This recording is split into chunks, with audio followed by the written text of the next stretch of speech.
ukwamukela izinto zanamhlanje usabambe izinto zayizolo esandleni sakho. Awukwazi ukwamukela izinto ezintsha uma usaqhubeka ubambe izinto zayizolo ngesandla sakho. Uma ufuna ukwamukela izinto ezintsha zanamhlanje kumele ufunde ukudedela izinto obuyibambe izolo.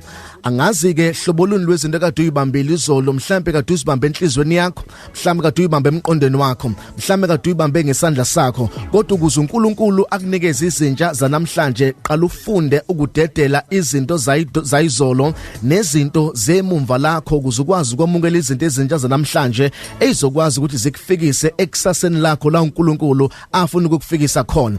Abantu abaningi uNkulunkulu ufuna ukubanikeza izinto ezintsha kodwa bakwazi ukuzibamba izinto ezintsha ngoba izandla zabo zibhizi zibambe izinto zayizolo. Abanye ngeenhliziyo zabo babambe abantu ababenza kabi, abafuna ukubadedela enhlizweni zabo. Manje uNkulunkulu cannot deposit izinto ezintsha ngoba mayefika nezinto ezintsha enhlizweni yakho ufice usabamba amagquba izolo, ubamba abantu abakuhleba last year, ubamba abantu abangakwenzanga kahle nabantu abangazange bak-appreciate bayizolo. Lezo zinto ziyayivimba izinto ezintsha uNkulunkulu akafuna ukuyidedela enhlizweni yakho. Ngiyacela namhlanje as you are starting your day, as uqala usuku lakho lusha, udedele zonke izinto obuyigcine enhlizweni yakho ngoba ziqeda ispace sokwamukela izinto ezintsha. Noma uNkulunkulu efuna ukuyidedela ayifika uyibambe. Abanye bayayibona kodwa bakwazi ukuyibamba ngezandla ngoba kukhona izinto eyoccupy ispace enhlizweni zabo. Ngicela namhlanje senze spring cleaning senhliziyo. Ngicela namhlanje sisanitize inhliziyo zethu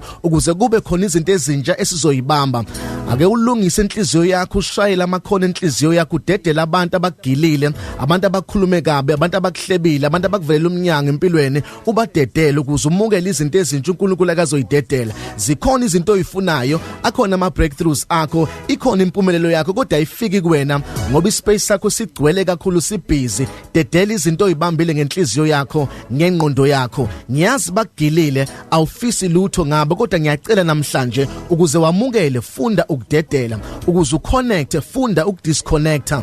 Ayikwazi ukuthi ifridge yakho iplug ikhanye uma ingaconnectiwe, but you need to disconnect into ezithile bese uyaconnecta, bese ubamba izinto uNkulunkulu afuna ukuzenza empilweni yakho. Abanye ngabe bakude nempilo kodwa bastuck endaweni eyi1 ngoba bahluleka ukudedela izinto ezithile ukuze kufike izinto ezithile empilweni yakho. Ngicela ukukhuluma nawe namhlanje, bamba sengiyavala, dedela okuthile enhlizweni yakho ukuze uNkulunkulu azofaka okusha. Musukuba nomona nabanenhlanhla endleleni. Ukuba kwakho nomona kwenza ukuthi izinto uNkulunkulu akafuna ukwenzela zona engayidedeli ngoba inhliziyo yakho igcwele umona, igcwele ukumonezela abanye abantu nokuvalela abanye abantu amathuba. Uma usendaweni engcono ekwazi ukudedelela abanye abantu amathuba, awukwazi ukuthi uNkulunkulu akunikeze izinto ezintsha mawusavalela abanye abantu. Ngicela namhlanje uthathe isinqumo esisha ngempilo yakho, ungene enhlizweni yakho, ubheke konke amakhono enhliziyo yakho, ubone ukuthi iziphi izinto oyivalele. Khona umuntu owahlukunyezwe ngo2008 namanje usabambele yonto.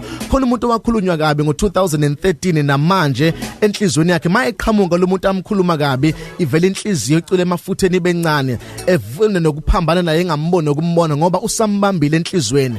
Ngiyacela namhlanje ekseni ushintshe ukwenza, sanitize your heart. Yini oyiphethe esandleni sakho, yini oyiphethe enhlizweni yakho. uNkulunkulu ezodedela izinto ezintsha kumele uqale udedele izinto ezindala. Ngicela uyikhiphe namhlanje ekseni, qala inhliziyo yakho on a new on a new page, on a new slate. Qala ipage elisha namhlanje ekseni, dedela izinto zayizolo ukuze umukele izinto zanamhlanje ezizokwazi ukuthi zikufikise ekusaseni lakho. Impumelelo yakho ikhona kodwa ibanjwe izinto zayizolo sayibambe ngenhliziyo yakho. Ubamba amaqhubu, ubamba ungaxoleli, ubamba ukubukelana phansi, ubamba ukuyitshela ukuthi wena khona abantu abathile ngeke ubakhulumise.